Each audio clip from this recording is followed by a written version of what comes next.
Yes! Dati sa Instagram lang tayo nagkakausap. Tapos naka-dalawang beses na kayo by YSL Antigona. And Givenchy. Givenchy Antigona. Tapos di ba ang history na wala yung YSL? Sabi Naligaw siya ng ganda. Kasi nawala siya.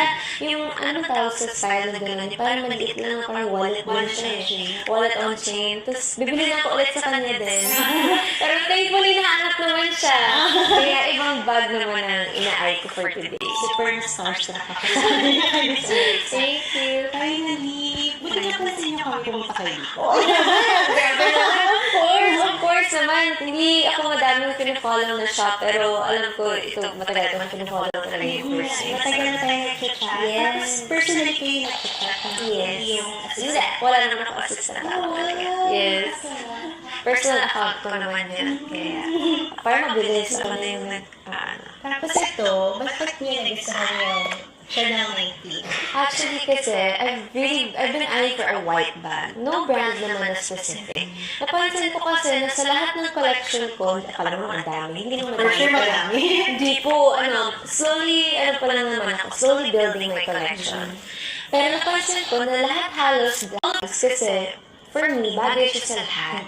And yun nga, favorite color ko din, back pati mga gadgets ko, mga black, ganyan. So, tapos napansin ko na, wala pa akong white na bag. Tapos there are times na, let's say, yung outfit ko, hindi bagay yung black na bag, or pag gusto ko magpag-girl, yung mga naka-dress na parang, dapat sana mas maganda kong white bag. Wala akong ganon.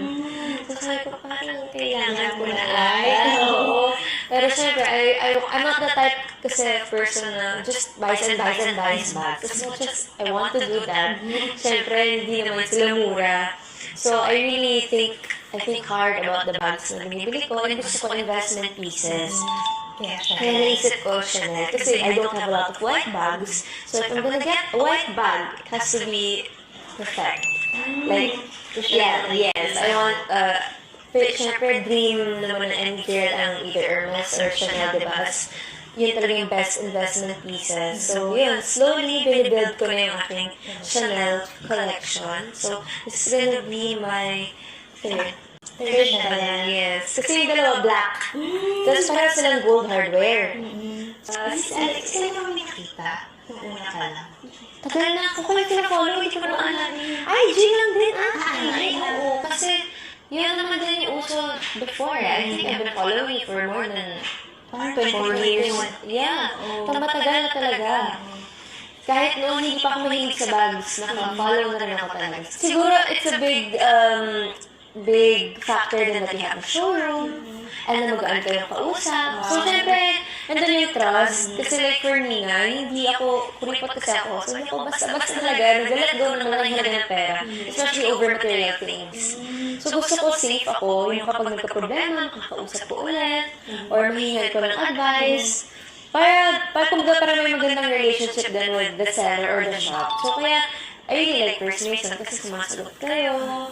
Tsaka kahit ano man inquiry ko, sumasagot kayo. Na-appreciate yan. Bags. Oh my God. May timeline na ako ngayon. May timeline na ako. Sabi ko, sana pag 30 years old ko, doon ako makabila ng first Hermes ko. Birkin or Kelly, whatever. Ay, pero malamang mas mahal lalo kasi ilang beses nagpa-price increase yun sa isang taon, di ba? Pero ayun. Tapos, Hopefully sa amin din. oh yes. Pagkakunduan na natin.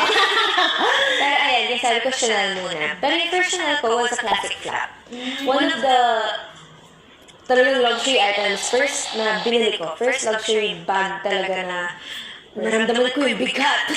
It's dun sa Chanel na classic flap. Kasi sabi ko, okay, yes, exactly. I did my research talaga kung hindi ka-worth it pag-gastos ng pera. And yun nga daw, it's the Chanel classic flap. Tapos nakikita ko na grabe siya ng price increase. Oo, dahil pa niya pa. Pero if I don't buy now, will I still be able to afford it? Or will I still be able to justify the price? So bumili na ako. Tapos, in fairness, I love it. I really like using it. Tapos next ko yung Le Boy. Le Boy talaga yung favorite kong style ng Chanel. Pero inuuna ko na yung classic flap. Sabi ko, okay, I'll take down the big boss na. Next na yung Le Boy. Tapos selection na Maganda classic din. Yes, and white. Ang ganda. Oh my God! Yours na. I'm so happy. This is the best. It's the best birthday gift. I love it. Kasi ito, nagkaroon na kami ng agreement ni Miss Alexa sa price. Yung price niya is 240,000 pesos. Very worth it, diba? I love Kasi it. yung brand niya, 380. Look at my bag. It's nice na. It's Gold. Prada. Siya stylish. Everything.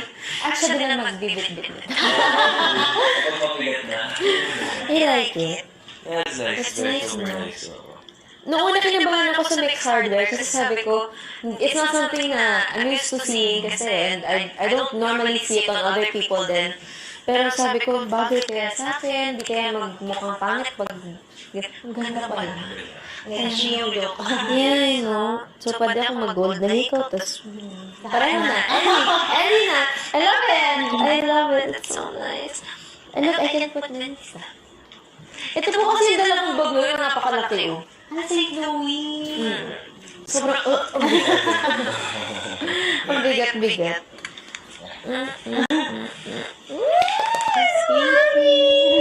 Are you into pre-love or brand names? Any naman, actually. Siyempre, depends on the condition din naman. And kung tingin ko worth it yung money ko sa kanya. Ako, I don't mind buying free love. Kasi medyo unang season, ang hirap na din makabili sa store talaga. Kapag naman gamit mo na, hindi ka naman tatanungin na free love ba yung bag mo? Tsaka for what? Nakakatawa kami sa Alexa, very practical. Oo, siyempre, mahal ng tao, di ba? Tapos, trabaho kayo ng trabaho. So, dapat worth it talaga yung pinaglalaanan natin ng money natin.